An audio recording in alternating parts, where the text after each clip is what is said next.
The next topic we have stopped near blood and its components. The last component we did not see, that is blood platelets. So blood platelets are the important cells, blood cells which are present in our body, which will act only when your body is injured. When your body is injured, you often see that blood will be coming out of your body through the cut portion of that injury part. So at that point of time, our blood platelets which are present in the blood, they release an enzyme which is called as thrombokinase.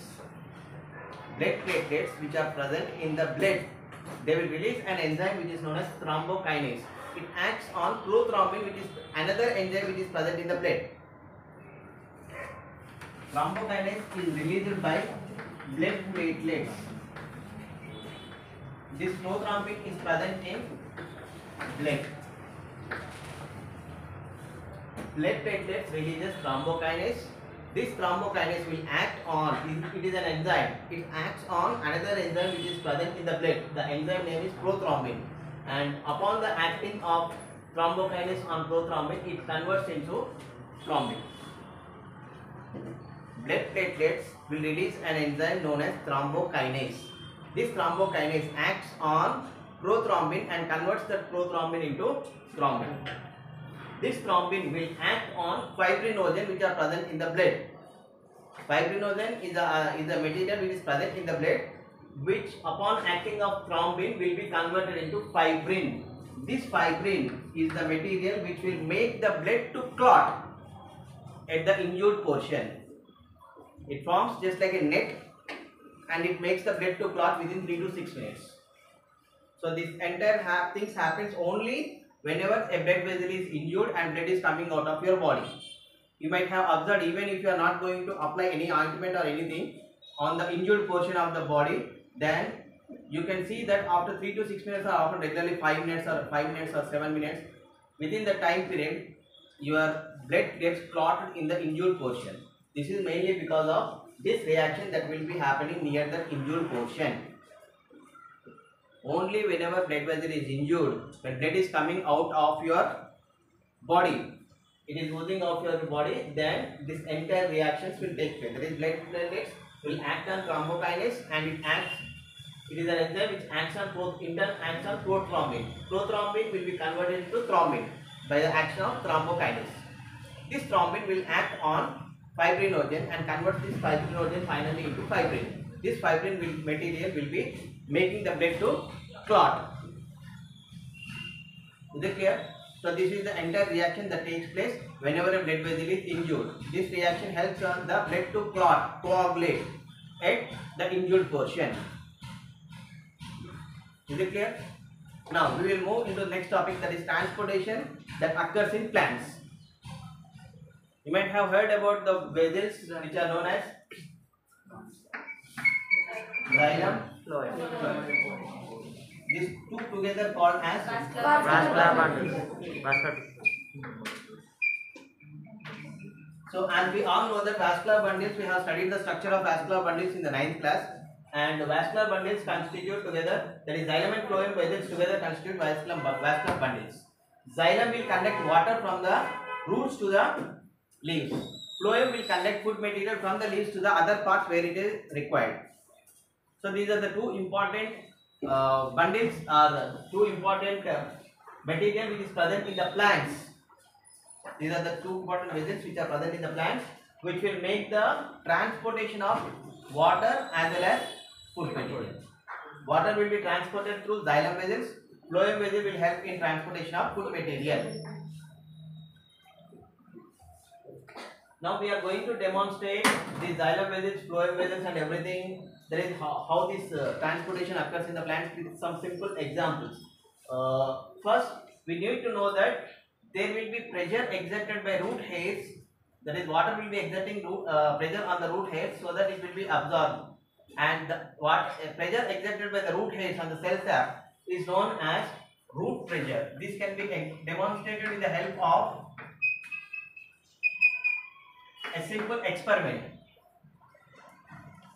This can be demonstrated with the help of a simple experiment. That is, how the water present in the soil will be moving into the root and and how it is going to pass into the stem. That means we will see whether the water present in the soil particles is moving upwards or downwards with simple example. With a simple experiment, we can see that water, when we take a potted plant and cut stem portion of it and attach a equivalent glass tube material, equivalent width. The width of the glass tube should be equal to that of the stem. The width means the broadness or thickness of the glass tube should be equivalent to the stem, so that it insert the glass tube over the stem with the help of a rubber tube. Tie it tightly. The help of a rubber tube, tie it tightly, and then you pour some water into the glass tube and level and keep a level indicator with the help of a sketch pen or a marker. Now pour some water into the potted plant, into the pot. You observe it time to time, that is after 2 to 3 hours, not every minute. Observe the level of water in the test tube and the tube, glass tube, from time to time, for every 2 minutes, 2 hours or 3 hours. You can observe clearly that after 24 hours of time is completed, you can clearly observe that the water level in the glass tube increases. With this experiment, we can say that water which is present in the pot is being absorbed by root, and the roots are making the movement of water molecules from the roots to the stem, and this pressure exerted by the water on the root hairs is known as root pressure. Are you clear with this experiment? Take a potted plant and you take a selected plant such that your glass tube which you have will be having the same width as that of the stem. Insert the glass tube over the cut portion of the stem and attach with the help of a rubber. Fix it in such a way that water which is present in the glass tube will not spill out. Now pour the potted plant should be pour some water into the potted plant, and after few hours you can observe that water level in the glass tube will be increasing. You can have to mark it with the help of a marker or with the help of a thread. You can tie it and you can observe it after 2 to 3 hours, every 2 to 3 hours. Then after the time period is completed, you can see that water level in the glass tube increases. This is the demonstration, an example for root pressure.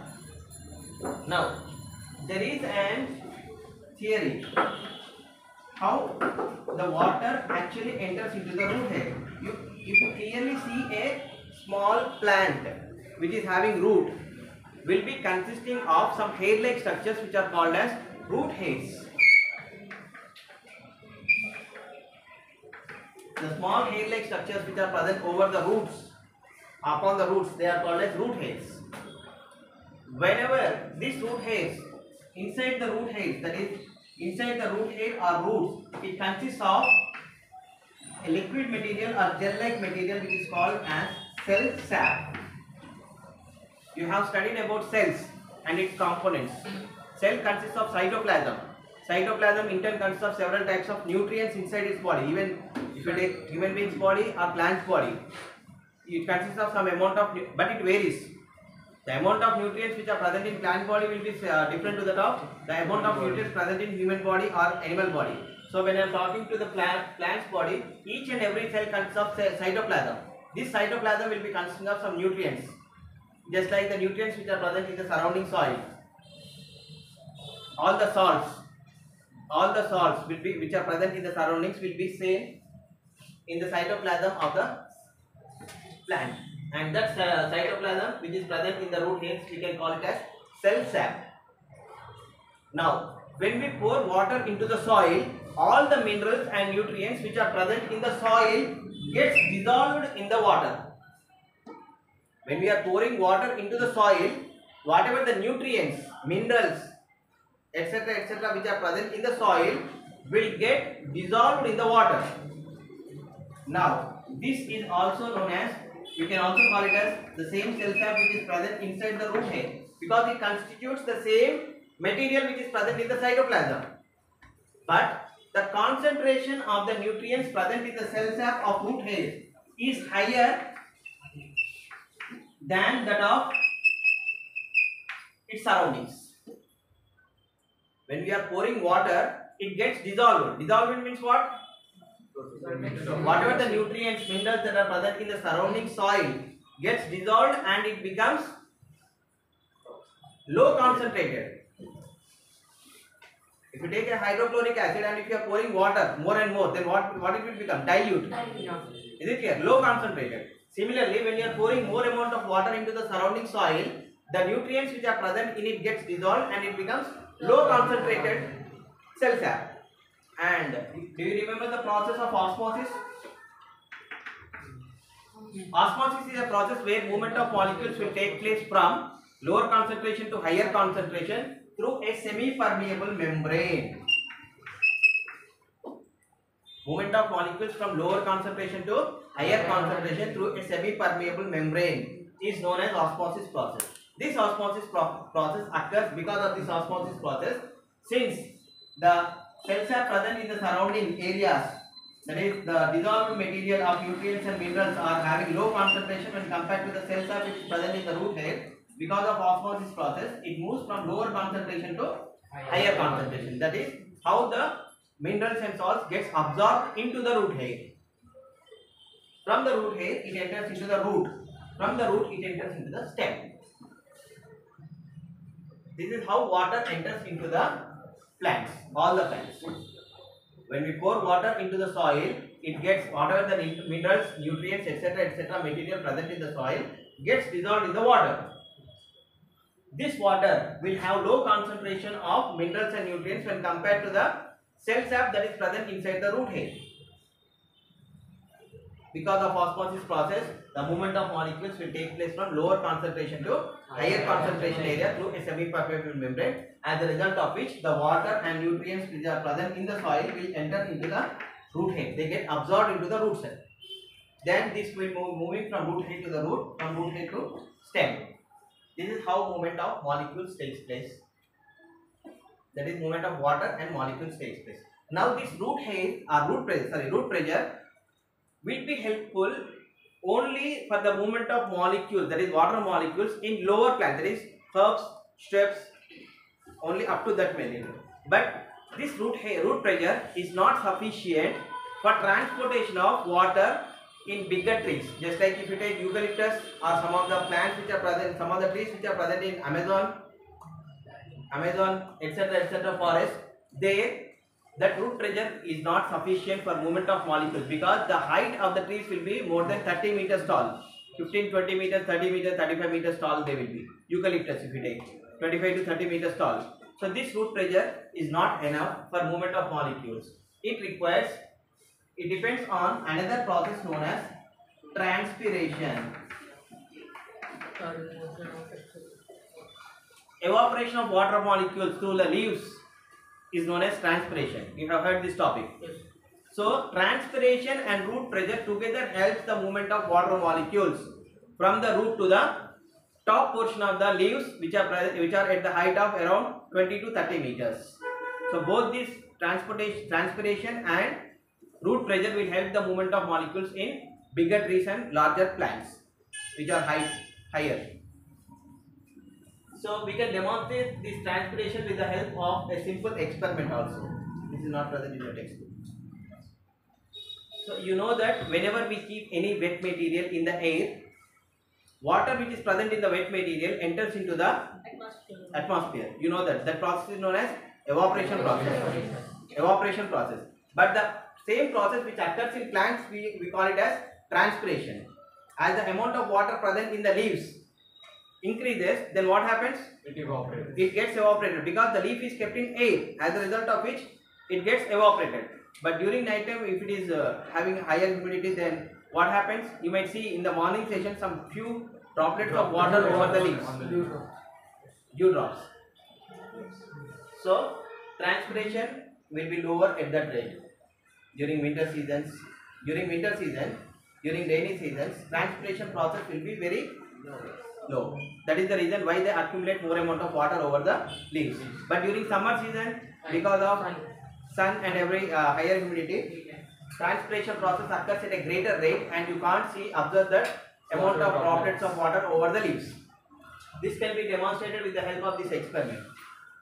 Take a beaker, fill it with water. Take a glass tube. Glass tube means which is open at both the ends. Take a wet sponge.